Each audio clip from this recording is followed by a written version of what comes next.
Welcome to our second video showcasing books that we feel have been somewhat missed. Released in the summer of 2021, Railway Memories.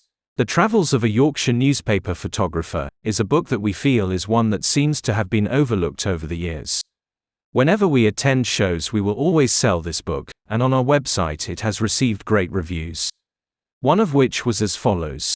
The Travels of a Yorkshire Newspaper Photographer is a good quality publication printed on quality paper. All the photos are described in great detail. It is nice to have photos of some of the backwater places in Yorkshire which are not always fashionable but show how the railways just managed to survive in many rural places that didn't normally see a cameraman. 5-star rating for me. We always have felt that the title is a little misleading for the reader. Many have commented that they thought the book was full of staged images and shots and thus have passed the book by.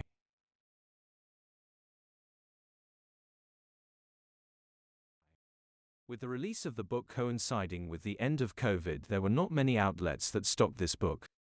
This meant that many customers never got a chance to look through its contents and get to see the book in more detail. This video gives you a much better idea of its contents. There are several chapters to this book. Chapter 1 deals with stations and showcases images covering all of Yorkshire and neighbouring counties from Dore in the south to Durham in the north and then from Morecambe to Withensea. All the station scenes show how the railways have changed but show how they were being modernised in the 1960s.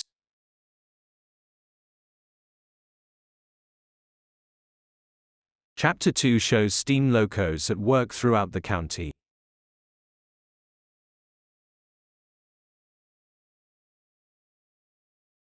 Chapter 3 is dedicated to civil engineering such as viaducts, tunnels and signalling.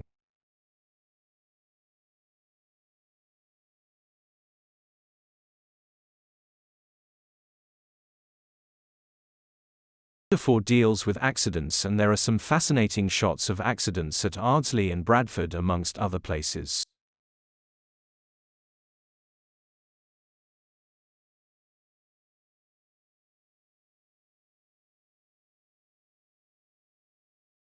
Finally, there are another 7 smaller chapters dealing with other aspects of the railways in Yorkshire at the time.